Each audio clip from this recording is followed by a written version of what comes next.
Ready? Start. Mr. Chairman, sir, I am very thankful to my honorable colleague for having made a very enlightened speech on the bill and the various issues involved. There was a considerable discussion on the merits and demerits of the legislature. I must thank various honorable members for the very learned and profound discussion which they have had here in this house today. While thanking them for that, I must say, since that question was not an issue before the House, I will not waste the valuable time of the Honorable House by replying to that. In the statement of objection reasons of the bill, it has been stated that equal representation is the main object of federalism or something to that effect. While agreeing that is one of the purposes or one of the objectives, I cannot agree that is the sole objective or the purpose. Considerable discussion has taken place amongst the constitutional pundits. Essays have been written, books have been written about this question. While conceding to what my honorable friend has said that it is one of the purposes, the modern trend seems to be, as one of the constitutional writers has said, that it is not the equality of the states that is the main purpose, but what it calls it is the essence of statehood that is the main purpose. What is meant by that statement is that in view of the diversity in a state, the various interests in a state, the various sections of the people which constitute a state, it is the representation of sum total of the essence of statehood that is represented in the upper house. I think there is much to be said on that. Sir, I was going through the discussion that took place in the Constituent Assembly.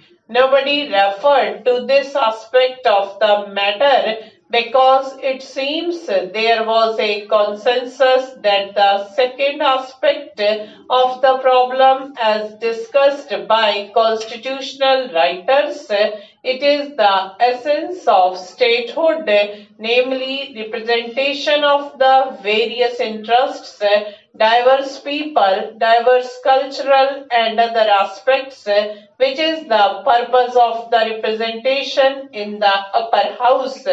As a result, except one honorable member, nobody mentioned even the question of equal representation of states. The main emphasis was on whether there was necessity for a legislature, and on these lines we have had an excellent treatment of the subject in the House. Mr. Chairman, sir, at the outset, I wish to express my sincerest thanks to all the members and the ministers of state for law for their participation in this debate, and I take this opportunity of congratulating the honorable member for what I consider his maiden appearance in a debate in this house after taking over the charge of the ministry. When I started this debate, you must have noticed that I spoke in a very low key. I spoke in a low key because I was apprehensive that as my amendments are to curtail the number of members of some states, passions may be roused, and if passion is roused, the purpose of the discussion would be lost. I am happy that members approached the debate dispassionately and calmly, and in fact, we had a very good discussion as I see it on all points. My honorable friend criticized the whip system, and I understand why he has criticized, because it appears that the whip of his party did not permit him to speak in the presidential address debate. Therefore, what he could not speak in the presidential address debate, he tried to speak here, and though most of what he said had no relevance to the subject matter except referring to my bill once, his whole speech was on other subjects.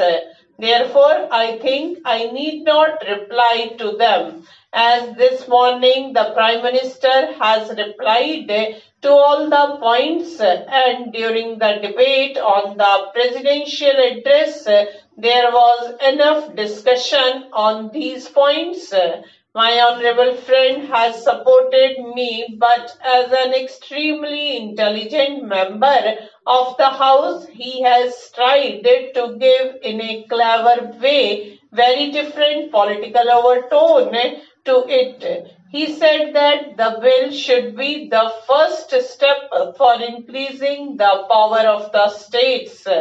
I beg to differ from him so far as this is concerned, because I feel that in a country like ours, with so many diversities and separatist forces, there must be a wrong center, and one of the essences or basic features of the reason for which two chambers theory is encouraged as to keep a check on the separatist forces.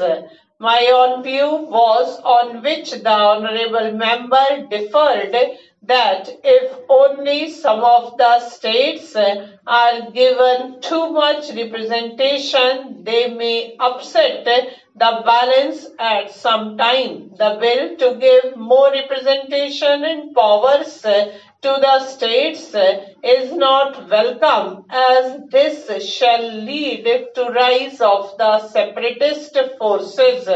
Therefore, our constitution has laid the basis of strong center in the interest of unity as such. Stop.